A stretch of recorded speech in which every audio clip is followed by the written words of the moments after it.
Stocks, bonds, ETFs, straight out of downtown Chicago. This is Zacks Market Edge.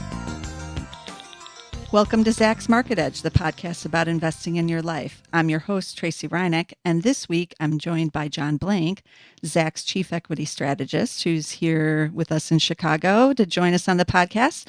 And we're going to talk about a topic that I'm kind of surprised I haven't yet covered on this show, which is housing, because I have a big interest in it, as everyone here at Zacks knows. I always am bringing it up, either it's China or Vancouver or even domestic U.S., but we actually haven't covered it yet. And I'm glad to have John on today because he has very insightful views on what's going on in Los Angeles, because he's been involved in a lot of the development that's been going on there.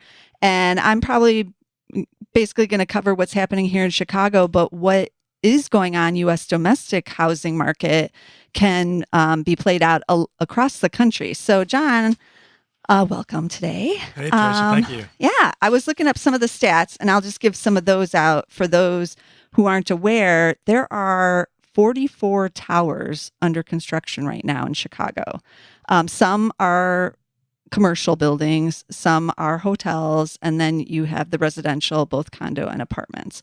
They are building, I wrote it down, 8,377 more apartments under construction right now. And then another 3,800 are expected to be completed in 2018. So, and they built, I don't even know, it was like 4,000 or 5,000 last year. So there's thousands of these luxury apartments being built in basically every major city. In Texas, there's 69,000 being built in Dallas, Austin, Houston, and San Antonio. Across the U.S., I saw this number. There's 320,000 new apartments being built. That includes the low rises and, not necessarily just high rises. That's up 50% from last year. But occupancy still 96%, so that doesn't sound so bad. But rents are at all-time highs. In June, they averaged a little over $1,200. But as many who are in major cities know, they're averaging much, much higher. Even here in Chicago, they're about $3 a square foot for the most luxurious buildings. And so if you got 1,000 square foot apartment, that's starting around 3,000, and then it goes up from there. And then I was looking at LA, because John, you and I have both talked about that.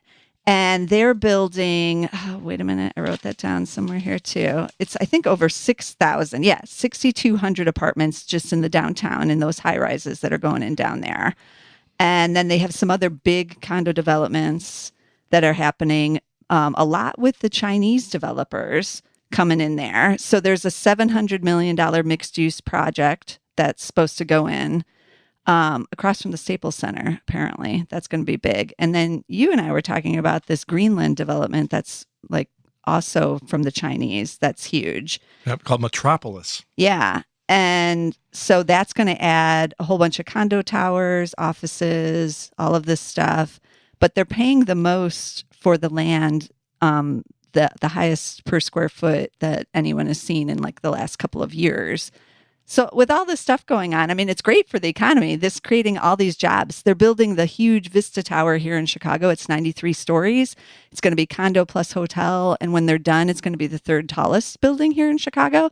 That's expected to create 2,000 jobs just to construct the thing, and then another 500 when it's done.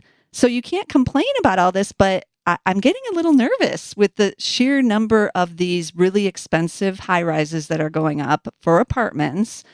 And yeah, the occupancy rates seem okay right now, but where are all the renters for these places? Should I be nervous? Well, I mean, the thing we don't have here is the baseline break-even rental price. Right. And the reason we don't know that is this being constructed for the prices in the market, or is it being constructed with well understood 20% declines in these peaking prices? Because if you're thinking in a late stage developing context and you're smart enough, then maybe what you're quoting in these prices is not what you will get, and you know that. And you've baked it in, and your cost to rent is much lower, and you don't go belly up. You just, it's like growing to Malibu on the weekend, and you see hundreds and hundreds of real estate signs, and only 5 properties a month really turn. But why not put one out? Right. Why not see if I can get $5 million for my house? So the price, and this is a real estate fact. I mean, the price to list price and the closing price are never the same. So, but what we don't know is the cost to build and rent. Right. The baked in cost to build and rent. And the only thing that's bullish is the interest rates are super low. Wage rates really haven't gone up for construction workers that much. So if rents have gone up as much as they have, and these costs really haven't gone up that much yet, then you say to yourself, list it at a high rate, and sure, I won't get it, but I don't need to get more than 2.5 a square foot in Chicago, really, or maybe it's 2. So the problem with our analysis, whether we're bullish or bearish, we don't know what break even is. Okay, so all these towers, let's take Los Angeles. Obviously, there's a need for housing there, or everybody keeps saying, we need more housing, we need more housing. So now they're building, a dozen or so high rises in the downtown, which has the land. So why not? And now there's some better infrastructure with that light rail that's gone in down there. The thing about Los Angeles different than Chicago is, I call it the Las Vegas vacation of downtown. I mean, LA's downtown was forgotten probably 50 years ago. And a good chunk of it is this place called Skid Row. Now, if you go to the bus station maps in Chicago, they tell you where everything is, and they have labels for everything. In LA, they have tell you for everything is, and there's a big chunk that's left blank because that's called Skid Row. And that's downtown. And that's 5 blocks from Staples Center. I mean, Kobe Bryant used to walk over to Skid Row after games. That's how close it is. Yeah. So you're talking about an area that the name Skid Row was born 5 blocks away. So downtown, the thing about LA is the downtown was far more run down and far more depopulated than Chicago ever thought of being, because no one who lives in LA to live downtown. Right. So the Las Vegas vacation of downtown, where you put in the entertainment and you have restaurants and shiny metallic looking buildings, is the big idea. So I think LA probably can do these things. I have more concern about Chicago, because I say to myself, I don't see Chicago having changed enough to absorb all this stuff. In LA, the downtown was a complete train wreck, and now it's not. Right? But what are the jobs? Like, what are the people doing who are moving into those shiny towers in downtown LA? There's a law firms and things like that down there, but are they hiring enough people? This is the issue, and that's the bear case. The bear case is that this thing is totally subscribed to people who are Chinese investors who will buy tax-sheltered investments, right? I mean, the bottom line with a lot of this stuff is, and you see it in New York already, I mean, people talk about, I've talked to people in New York, they'll say, everything's luxury. Every condo's luxury. And they're all bought. And they're all empty, and the lights are off, because what this is Russian money, Chinese money, Brazilian money, and they want it out of their countries because these currencies are collapsing, some of the economies are tanking, or they're just worried about the government taking it from them. So they say to themselves, I just want to park it, and what is better than to say my cousin is going to school at NYU? Right. My brother is a movie director. No, and then 5 and 10 of his cousins are also movie directors. I have a ton of movie friends. So I bought all these real estate properties in LA because I can't, on my taxes, put renminbi denominated bonds offshore, right? But I have a ton of cousins that are in the movie business. So I did see a stat in one of the articles about all the buildings in downtown LA that said that for the condo part of them, they expect about 40% of the buyers to be Chinese down there. And here in Chicago, the Vista Tower they just broke ground on, that I was talking about, that's going to be, the 3rd tallest building, that in the condo portion, they've sold about 20% of the units, but it's unclear how many of those. They start at 1 million and go up from there. But that it's like 400 or 500 units, I think. So 20% is still, almost, it's like 60 or 70 of them have sold already. And so I don't know what the mix is there, but I'm assuming that they're marketing it heavily in Asia as well. Yeah, well, I mean, again, the idea that you can't do it, we'll find out. But But what about the rentals then? Like, they can build those and leave them empty too, I guess. But why would you want to? And are we going to see a crash in the rental prices eventually? Just supply and demand. You're starting in San Francisco. I've read that there's a little bit of softening because they've built, 10,000 units or something in San Francisco suddenly. Well, the way I describe LA to you is the real appeal of LA was it wasn't Chicago and it wasn't New York in the sense that there was no stackable living. Right. The language in the street is people are stacked in cities like this, right? So if you look at my street's a good example of this. The 1970s little apartments are 2 flats.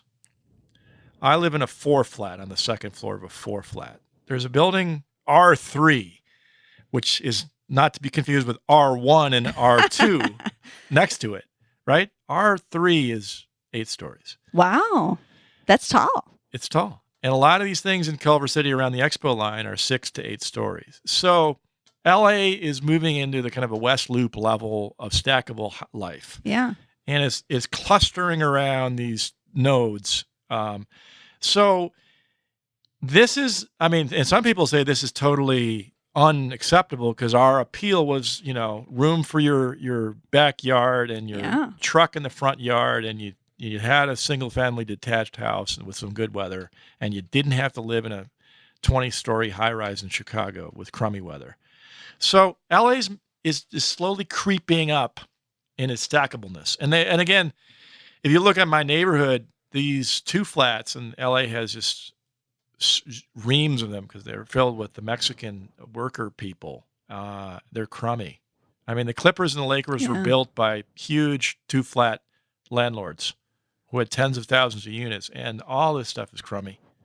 All needs to be torn down. So in the sense of an obsolescence cycle, I think LA is, because there's this thing called long waves in economics. There's short waves and there are long waves. Long waves are amortization cycles, where buildings have 30-year life cycles, right? And you amortize for 20 to 30 years. That's a accounting fact. But it's around the idea that buildings wear out. And I have more confidence in LA that there's just this long cycle going on. The downtown, they could tear it all down and rebuild it all. Okay. Right? Here in Chicago, I have a different view. I was just down in River North, and I was thinking how square and blocky and unattractive a lot of the buildings are. They're all about 25 years old. The reason there's what you think about is, when you look at a Frank Gehry building, and I was listening to Frank Gehry talk about his, he has constructed a house in Santa Monica that's sort of like, the Millennium Park thing with sweeping wings, but it was built before computers. So it's kind of weird looking. Right, there's a sheet metal and it goes off and weird, but it's all like handmade. It's like weird, right? Yeah. It's kind of like almost like a tree house, like a kid would make. And he said, I really couldn't put my ideas into play until the computer came along. Now, if you look at Aqua or Millennium or this new building, the Vista, they have a technical complexity that's remarkable, and that's all computer driven. So in River North, you look at all this stuff that's, again, 25 to 30-year-old, very square, draftsman from an architect with a piece of paper from the 80s or 90s before the computer took off. No CAD CAM, no real sophistication where you can put these really cool mathematical algorithms that tell you the stress of a really weird-looking look. Yeah. And now you get Aqua. Right. That's a round building for those who don't know. Right. And then there's weird, irregular walls. Looks and like water. Every room's different, and it's super. But because you can do it mathematically, you just say, I just want every room different. So you set the model up and it runs through the system and you do the stress tests. So again, the way it's exciting from a building perspective, because these are new and interesting buildings. And you have to ask yourself, again, the long wave question, how many River North buildings, if the real problem is in these middle, it's like the suburb problem. If you're a new suburb and it's new building is great. If you're the city, you're great. But if you're in these first ring of suburbs that were built in the 60s and 70s, they're being emptied. And I think the same in River North. I think that if I'm worried about a 25-year-old property that I'm selling at a luxury rate that is totally obsolete, right? I mean, you see this Well, across. it isn't. It isn't. They have been renovating a lot of those B-level properties because they do have to try to compete with the A levels and at those rates and what the amenities and other things that the renters want. And they did have these older properties, but they can't add a rock climbing wall because they don't have the space, but they can renovate at least the interiors of the units to try to get closer to what the newer buildings have. Yeah, I'm down there. I looked at this. There was some kind of pool scene across the yeah. hotel I was at, and that pool scene was an '80s pool scene. The pool was really small, and it didn't look that cool. And I would have torn it out tomorrow. The types of pools that are available today. It might have been a condo building. Yeah, I don't know. But again, I think Chicago, because of its history. I mean, the hardest thing about all this stuff is we're talking about generalities and demand supply factors. And we just don't know enough of the economics of the situations. What about in Houston? They're building 20,000 apartments. They started them when everything was great in energy, and now it's not so great. And I've seen out of there, they're coming on the market now, and that is not a good place to be if you're a developer or landlord. And they've been offering 2-3 months free rent. So far, the rental prices are trying to hang on, but they do these weird methods, these incentives to make it seem like, oh, you're still paying $2,000 a month, but we'll give you 4 months free rent. And so it's really a lot lower. But what happens down there, like just as an investor, could we see some of these big apartment REITs, get into some trouble when you have like certain areas that can't rent these out? Well, you think about what's going to happen. The REITs turn off a 6 or 7% return in cash, right? So what would happen is those returns would go to 3.5. Yeah, well, I looked up some of the REITs just out of curiosity because I haven't looked at that area in a long time. Yeah. And the returns are not good. Like even now, I think they've just been bid up too much. So it's not even because things have gone bad, but it's just they're expensive. So I looked up Equity Residential. They're one of the largest ones.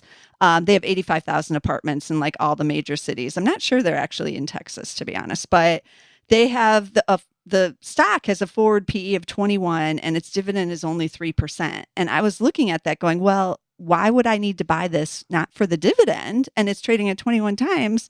What's in it for me? That's not that good. I can find plenty of stocks paying 3%. So that one wasn't that great. I looked at Avalon Bay. In full disclosure, I used to rent in Avalon Bay in California. We won't go there, but they have a PE of 21 times as well and a 3.1% dividend yield. I looked up another one, UDR, not as familiar with them. They have 51,000 apartment buildings. Their dividend is 3.4. They're trading about 20 times. And then Essex Property, they're only on the West Coast. They're out by you, all the way up to Seattle. Again, trading at 20 times, dividend 2.9. So I was like, meh, about all of these. And then if you add in like this danger of overbuilding, why do I want to be in any of these as an investor? Would you want to be in them? No, it's a sell the REITs. Okay, right? That's what I think. I think they're too pricey and you don't get enough of yield for the risk. Sell the REITs. Okay. Sell the REITs. I mean, because you think about it, there's nothing available for you that you already don't have. You have pricing that's going nowhere but soft at best. Right. Rates will certainly go up at this late of the cycle for sure. And you have this really big problem right now, which is a shock. The way you get killed here is not secular stuff, moves in cyclical. It's a shock like we had in 2008, but different. Like Trump gets elected. The peso blows up. The trade thing is huge. The economy tanks. If you have all these things online, they're going to go in half. Yeah, I wouldn't want to own all those high rises. Yeah, and so happening. This is the shock issue where it's big enough that it hits everybody. You can stand up to, Amazon taking over some athletic supply stores and, certain types of jobs becoming obsolete in certain parts of certain cities because your portfolio is big enough. All these REITs have played this hand really well. Yeah. The one thing they cannot avoid for sure is a shock, right? And that's when you're overpriced and you're only offering a 3% dividend rate and you're at this stage in the cycle where the one thing that's not on the table is a shock. And you don't even have to have one. You can have the threat of one to take these things down 40%. Yeah. What do you think about the home rental companies? I looked up some of those. I haven't looked at them for years either. One is American Homes for Rent. And they're trading at 22 times. They pay a small dividend of just about 1%, but they are expected to grow earnings by 34% this year. So this is a little different than the apartments. So they own the single family homes and they've been renting those out. And then a second one is Colony Starwood Homes. They just merged, I think. They are trading about 19 times. They said they had a total occupancy of 95%. And that they see the strong demand for these rental homes and that there's short supply and they see everything as stable and great, basically. Well, the housing starts, Tracey, right now, 1.2 million. Yeah. Employment growth of 1% on a population that works of 150 million with, 2 people sharing a house with their kids who don't work. 1.5 million is the number. So if we're only building 1.2 million, the housing market is still undersupplied. Okay. So there's the answer there is we still have ways to go to get to a level of recovery because Dodd-Frank cranked up all the mortgage variables. So it's tougher to get a loan. It's a lot right? harder now. And the 1.2 million tells you that we're still 300,000 less. So it's still room to run with residential. The other problem with residential, having worked in it with Bob Schiller years ago at the Merck, to put his futures on the Merck, the one thing I've learned is the housing futures of the Merck are worthless for any given one person's house. Which what I mean by that is no matter whether a bull or bear market's coming for housing, single family detached housing, it bears no reference and you cannot hedge for your given single house. Okay. The reason for that is, for example, I have a condo in Chicago that will be 1.5 blocks from the new McDonald's headquarters in 2019. What is the chance in 2019, even with a shock, that I won't make more money in my condo? Very little. Right. That's all location. It's all location. Yeah. So when you get into, I met some guys who do appraisal automation of data on appraisals to set prices. The model, that what's called a hedonic model, the quality adjusted model for a house, is in the 50 to 100 variables.